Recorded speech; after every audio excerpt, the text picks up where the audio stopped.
Senate. Honorable Mutuse. Kamashari. Yes, you say you're an advocate of the High Court of Kenya. Yes. When were you admitted? In the year 2018. 2018? Yes. So you've been practicing for 6 years? Indeed. According to the Senate website I'm reading here, between 2013 and 2022, you are the Chief of Staff at the County Government of Machakos. Is that correct? That is correct. So from 2018 to 2022, you could not practice law as a public officer. Is that correct? That is true. So you have not done any conveyancing transactions. Is that correct? That is not correct. How have you done conveyancing transactions as a public officer? I have academic, professional, and experience in conveyancing. Academic, not practical. Professional and practical experience in conveyancing. How did you do conveyancing while working for Machakos County Government? I was not in private practice, but I am involved in many. Yeah, name one transaction, for example. Well, maybe I can't remember now. Maybe what? I cannot remember at the moment. You can't remember a single transaction in your illustrious law career you've done. Let's move on. Honorable Mutuse. Yes. On what party were you elected when you came to Parliament? Maendeleo Chapter Party. Maendeleo Chapter Party. Yes. And you were elected in the year 2022. Indeed. Is it correct to state that Maendeleo Chapter Party is a member of the Kenya Kwanza Coalition? Yes, it is correct. Did you sign a coalition agreement to form part of that Kenya Kwanza Coalition? Yes, we did. You did. Do you have any role, any specific role in Maendeleo Chapter Party? No, I don't have. You do not have any role? Yes. I want us to deal with grounds. I believe your counsel led you on what he said jointly were grounds 1, 5, and 6. Ground 1 and 5 and 6 deal with the utterances you stated. And let me get some facts straight from you. You said one of the things that vexes you the most about these utterances, you mentioned sensationally Rwanda, you mentioned Sudan, you mentioned various countries having problems. Is that correct? Yes, indeed. And you said that my client, the deputy president, was a DO in Molo during the clashes. I said, it is said that he was a DO in Molo during the It is class. said. Yes. So this is not a fact. Yes or no? It is not correct that he was not a DO in Molo. I do not know it out of my own information, but it is public information. What do you mean by public information? Either he was a DO or he was not. Can you confirm yes or no? Was he or wasn't he? Or don't you know? He was a DO? He was, no, Molo, please, let's not waste time. Was he a DO in Molo or was he not, to your knowledge? It is publicly alleged that he was a DO in To Molo. your knowledge, not to the public, to you, Mutuse MP Kibwezi, was he a DO in Molo or not, to your knowledge? I believe so. I'm not asking for your belief or imagination. Do you know or do you not know? Well, I do not have it as a matter of fact. Okay, let's move. Now, you confirm that you are a member of the Kenya Kwanza Coalition. Yes, indeed. Please go with me, if you will, Yes. to page 417, honorable members, 417 of volume 3 of the Deputy President's documents. That one.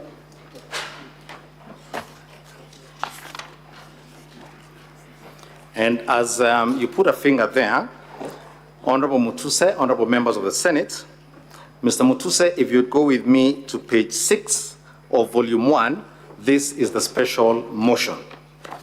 Volume 6.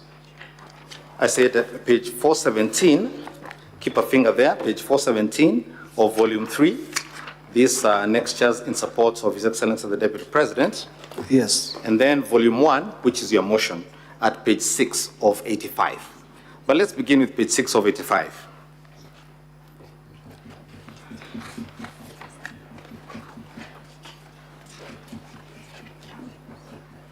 You're there, page 6? Yes, I'm there. You're there. This is the allegation you see in the middle there, and I'll read for you quickly so that we don't get stuck, which begins with the words, a government is like a company. Can you see that? A government is like a company. You can see that? Yes. I want you to show me where in that paragraph the word tribe, ethnic, kabila appears, even once.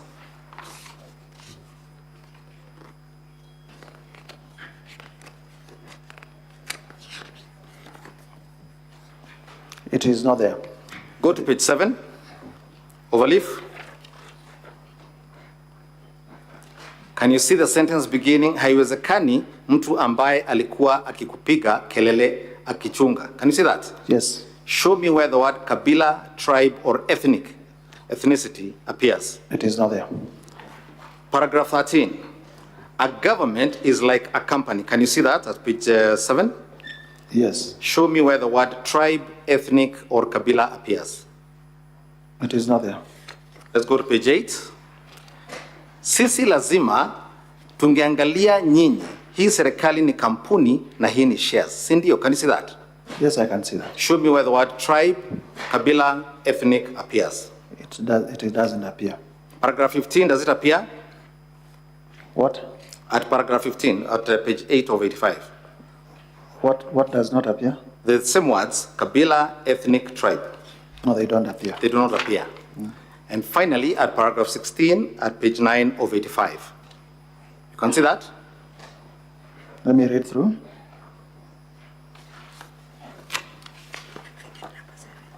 I can see nikuwe nikichunga mambo ya watu wa Mlima.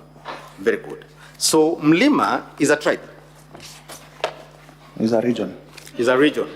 Can you please name for me the counties in that region? Several. Central is not a county. I've said several. Several, there are 10 actually. Read them out. Kiambu, Muranga, Nyeri, Embu, Rakanithi, Meru, Nakuru, Nakuru, Laikipia. Which other one? The 10, all of them.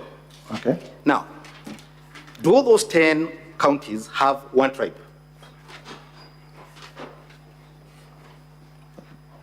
To your knowledge? They do not have one tribe. Thank you.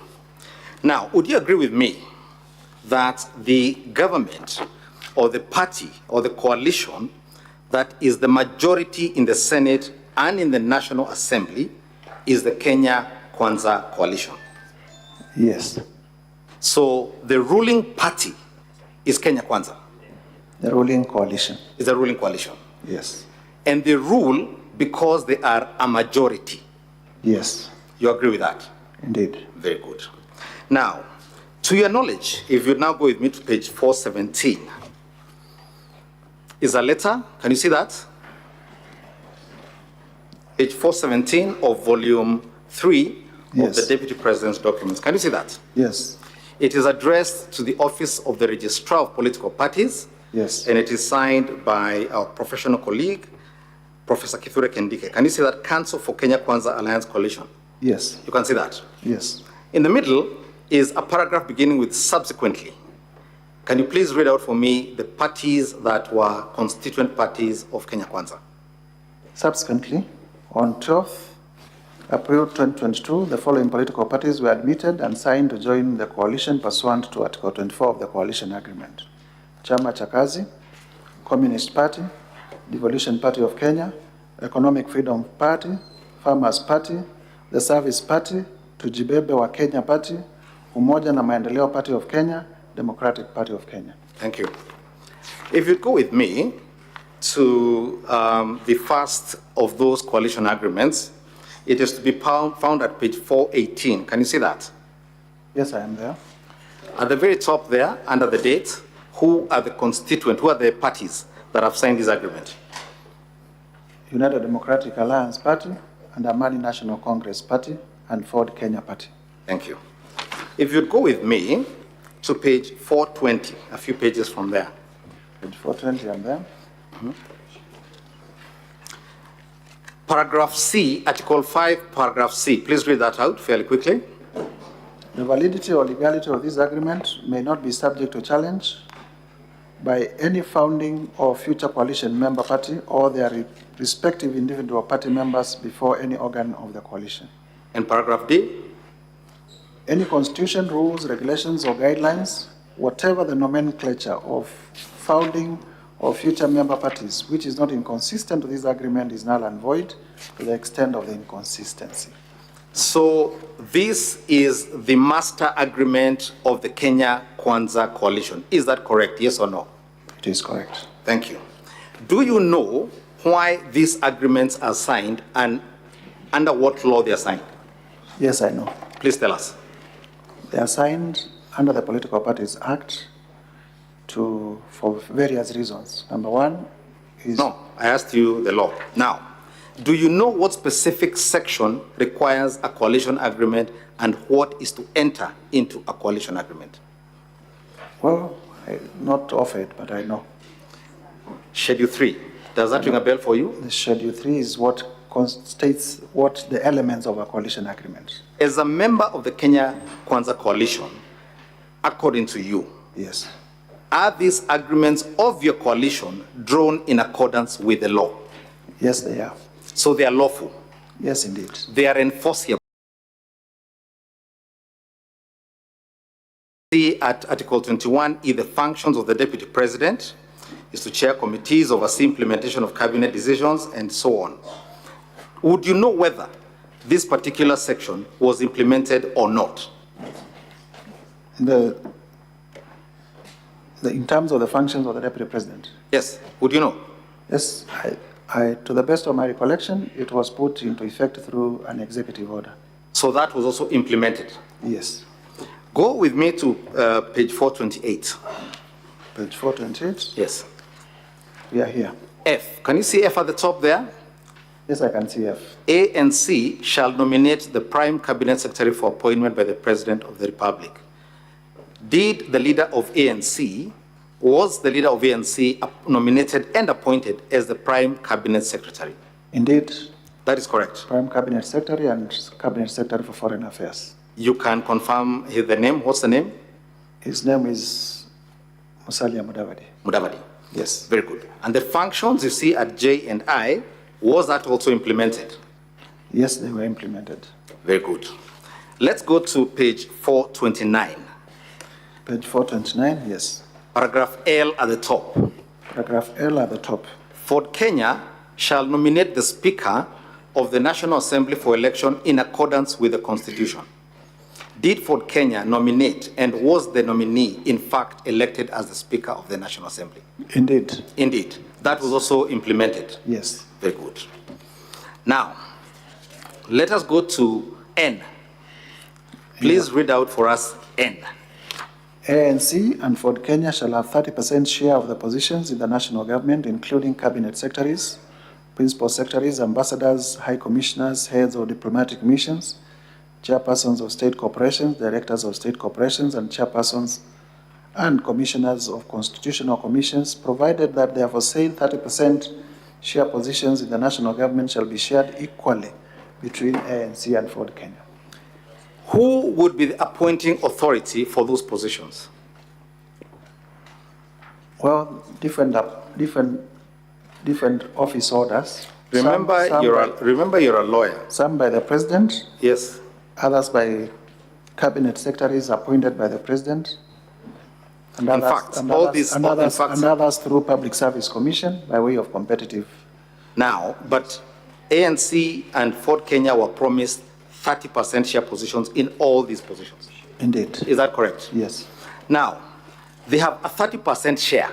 Yes. So when you hold shares, what are you called?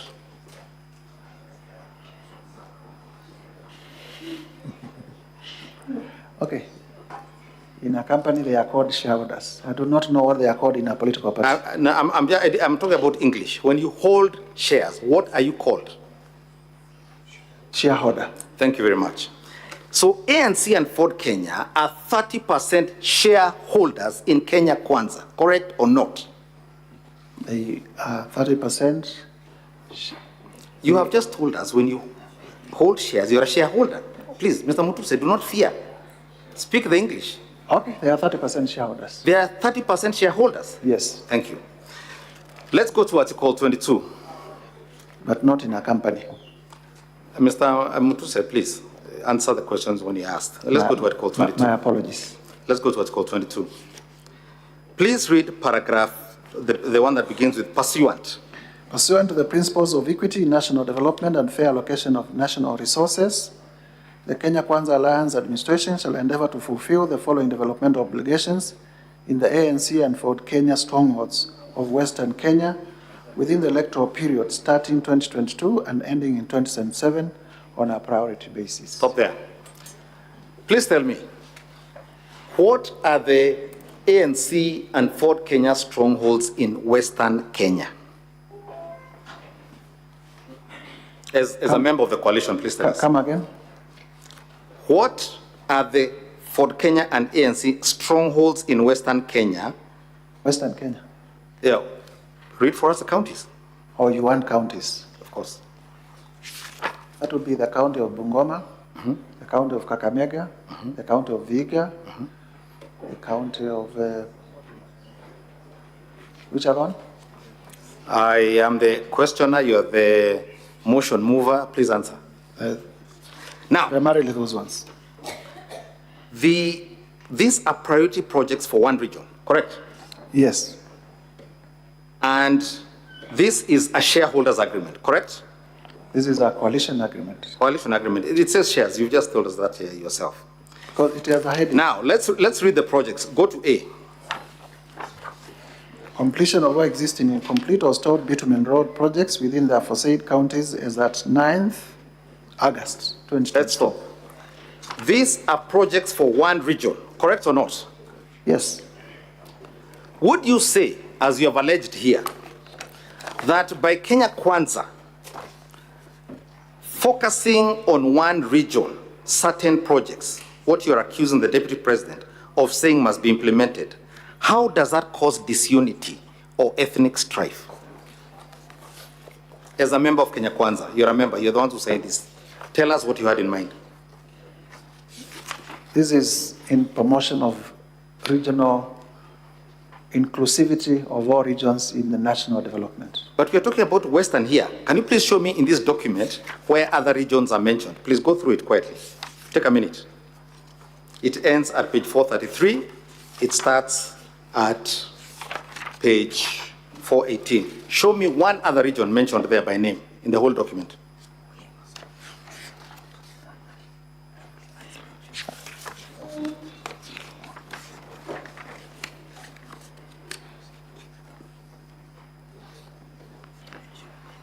This is a coalition agreement specific. Please, Mr. Mutuse, answer my question. Is there any other region mentioned by name in this document? There is no other region. Thank you very much. Thank you very much, Mr. Mutuse. Mr. Mutuse, please.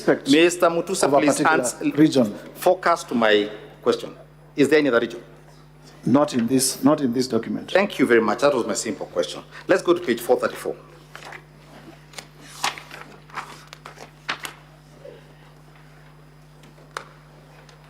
Who are the signatories to this agreement? Several. Name them. William Ruto. Yes. Musalia Mudavadi. Yes. Moses Wetangula. Veronica Maina. Simon Gikuru. And Chrysanthus Wamalwa. And it is witnessed by who? Professor Kindiki. Do any of these persons bear the blame as you pile on the deputy president for causing ethnic strife by focusing on one region in a document? None of them has made pronouncements to similar to. They're in the document. This is an agreement, and it has been implemented. And none of them has a motion on the impeachment. So let me understand this, and be careful with the answer here. Yes. Your problem with the deputy president is that he spoke out aloud what was written in the agreement that formed the government. I'm not, yes or no? There is no way No, yes or no, Mr. Mutuse? the Deputy President He spoke about it. has not said the people of Western have not been given what. No. He spoke about shares. We've read. He said everybody deserves their share. So it is in the agreement you've confirmed. But we have also to be faithful to the agreement, We have to be faithful to an agreement that gives shares. a coalition agreement. But we mustn't talk about it. The Deputy President is not accused of saying the people of Western Kenya have not gotten their share. Let us go back to your document, Mr. Mutuse. Please. Go back to page 7. Page 7 of volume. Page 7 of volume 1.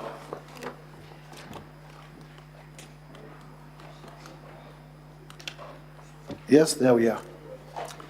A government is like a company. I did not say it is a company. I said it is like a company. In every company, there are shares, preferential shares and ordinary shares. When there's an AGM, non-shareholders do not vote or attend.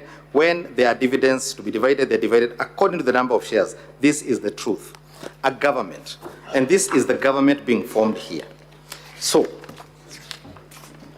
Mr. Mutuse, are you saying that the problem is that the Deputy President spoke out aloud what was written in an agreement deposited with the Registrar of Political Parties and which formed the government?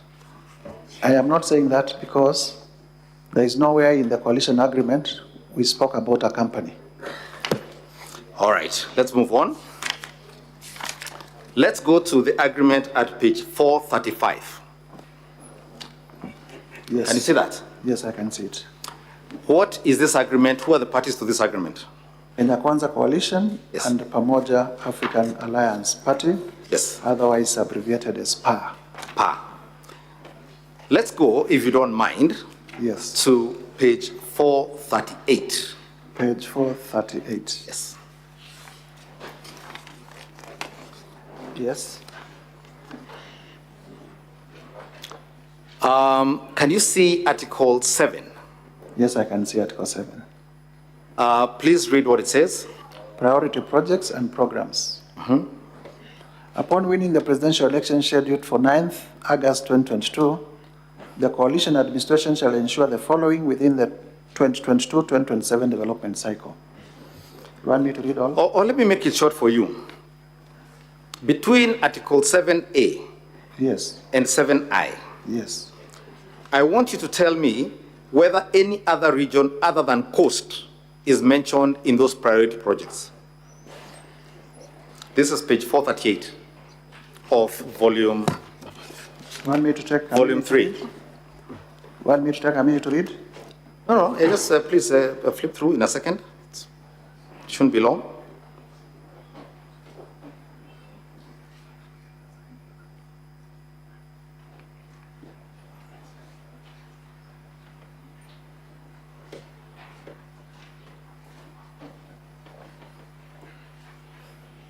Let me help you. There's none. All of them deal with cost. Can you see that? D is broad. It says involve local communities in the management, benefit sharing of the resources associated with the blue economy.